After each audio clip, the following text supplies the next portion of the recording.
আবার এই জানাজার সালাতে দেখলাম বিদাত করছে, আবার জানাজার সালাতের পরেও বিদাত, জানাজার সালাতের পরে এবং আগেও বিদাত।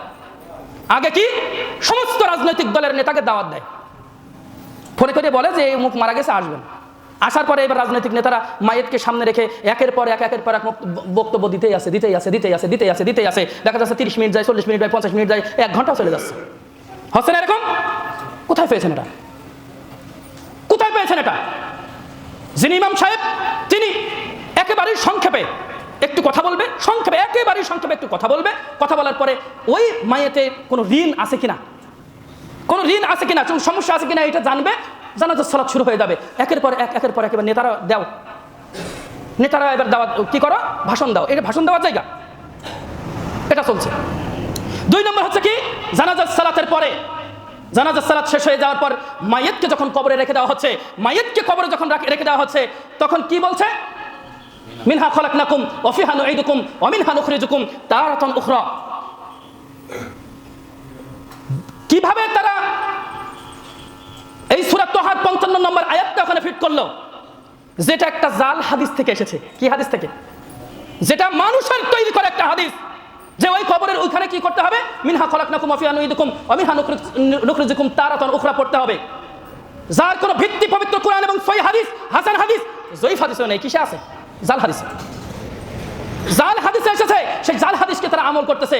অথচ প্রত্যেক ভালো কাজের শুরুতে কি বলতে হয় বলেন তো সবাই? প্রত্যেক কাজের শুরুতে কি বলতে হয় বলেন তো সবাই? তাহলে বিসমিল্লাহ বলেন।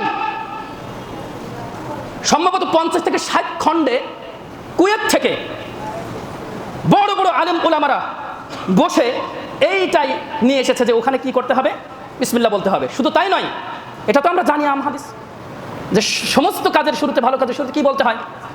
যখন মাইয়াতকে আমরা কবরে রাখছি, বিসমিল্লাহ বলেন। মাথা থেকে শুরু করে পা দিকে আপনি মাটি ছিটিয়ে দেন 3 মুষ্টি। আমরা কি করছি? এইভাবে করে করে দিয়ে দিচ্ছি কবরে, যার কোনো পূর্ব দৃষ্টান্ত নেই। এরপরে কি, এই যে মিনহা খলাকনাকুম ওয়া ফিহা নুঈদুকুম ওয়া মিনহা নুখরিজুকুম তারাতান উখরা, এর কোনো কি নেই, সহিহ হাদিস নেই, অথচ তারা সেখানে সেটা পড়বে। এরপরে মাটি দেওয়ার সাথে সাথে মাটি দেওয়ার পরে এবার কি করছে, 2 হাত তুলে আবার ওই মায়াতের জন্য দোয়া করছে, যার কোনো পূর্ব দৃষ্টান্ত নেই। যার পূর্ব দৃষ্টান্ত নেই তার নাম কি বলেন সবাই? বিদআত।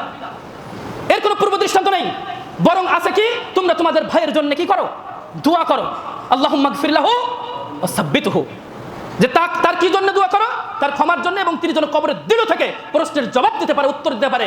তাই সেখানে কি, আল্লাহুম্মা গফির লাহু, তাকে ক্ষমা করো আল্লাহ, আর কি আল্লাহুম্মা গফির লাহু ওয়া সাব্বিতহু, এবং তাকে দিল রেখো যেন সে কবরের প্রশ্নটা সুন্দর করে দিতে পারে।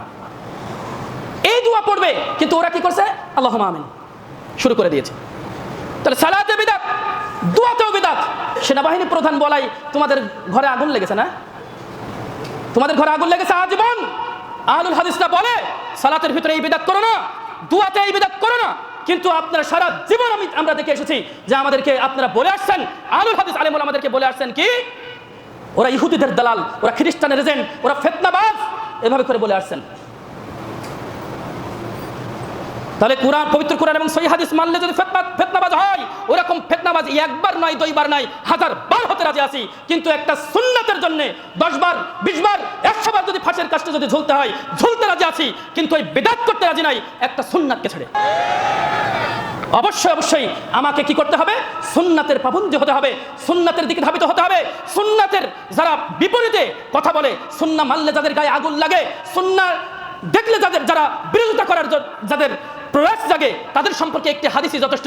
সেই বুখারী হাদিস নম্বর 5063 নম্বর হাদিসে রাসূলুল্লাহ সাল্লাল্লাহু আলাইহি ওয়াসাল্লাম বলছেন, ফামান রাগিবা আন সুন্নতি ফালাইসা মিন্নি,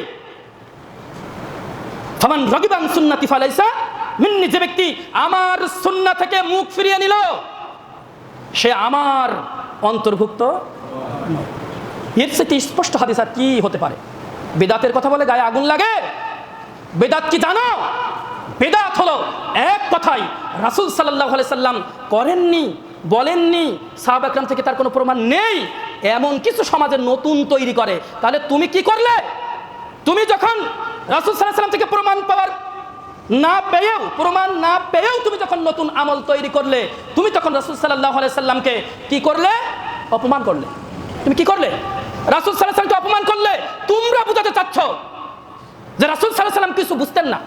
আমরা আজকে আমাদের সমাজের বড় আলেম, আমরা বড় ডিগ্রিধারী মুফতি আমরা এখন রাসূল সাল্লাল্লাহু আলাইহি ওয়াসাল্লামের চাইতে বেশি বুঝি, তাই আমরা কি করেছি? রাসূল করেননি তাই কি হয়েছে? আমরা করব, তাই না? আমরা এখন কি হয়েছে? আমরা এখন রাসূল সাল্লাল্লাহু আলাইহি ওয়াসাল্লামের চাইতে বেশি বুঝতে শিখেছি। আর এইটা যদি কেউ করে তাহলে তার আমল কি হবে? তাহলে তার আমল কি হবে? আতিউল্লাহ ওয়া আতিউর রাসূল ওয়া লা তুবতিলু আমালাকুম। আল্লাহ রাব্বুল আলামিন এই যে প্রথম একটা আয়াত আপনাদের সামনে আমি 3টা আয়াত তেলাওয়াত করেছিলাম, সূরা আল গাশিয়া প্রথম 3 আয়াত, এর ব্যাখ্যাতে তাফসীর ইবনে কাসির সহ আরো অনেকেই এর ব্যাখ্যা নিয়ে এসেছেন। এই যে এখানে আমিনাতুন নাসিবা, সেদিন অনেক মানুষের মুখমণ্ডল হবে লাঞ্ছিত, ক্লিষ্ট, ক্লান্ত। কেন হবে? বহু আমল নিয়ে তারা কিয়ামতের দিন উঠবে আল্লাহর দরবারে, বহু আমল নিয়ে উঠবে, কিন্তু তাদের ওই আমল কি হবে? সব নষ্ট হয়ে যাবে, সব নষ্ট হয়ে যাবে। বলেন দেখি, যেদিন আমরা সব আমল করলাম দুনিয়াতে এত কষ্ট করে, ওই আমলগুলি যখন সব নষ্ট হয়ে যাবে, বলুন তো সেই দিনের মতো হতভাগা আর কি হতে পারে? কে ফকির, কে মিসকিন? এই ফকির, এই মিসকিন আমরা যারা দুনিয়াতে দেখতে পাই, এরা কি আসলে প্রকৃতপক্ষে ফকির? এরা কি আসলে প্রকৃতপক্ষে মিসকিন? না, ওই তো প্রকৃতপক্ষে মিসকিন, ওই তো প্রকৃতপক্ষে ফকির, যে কিয়ামতের দিন সমস্ত আমল নিয়ে যাবে এবং কিছুই পাবে না। ওর মতো ফকির আর কে? ওর মতো মিসকিন আর কে? সুতরাং বিদআত থেকে আমাদের কি করতে হবে? দূরে থাকতে হবে।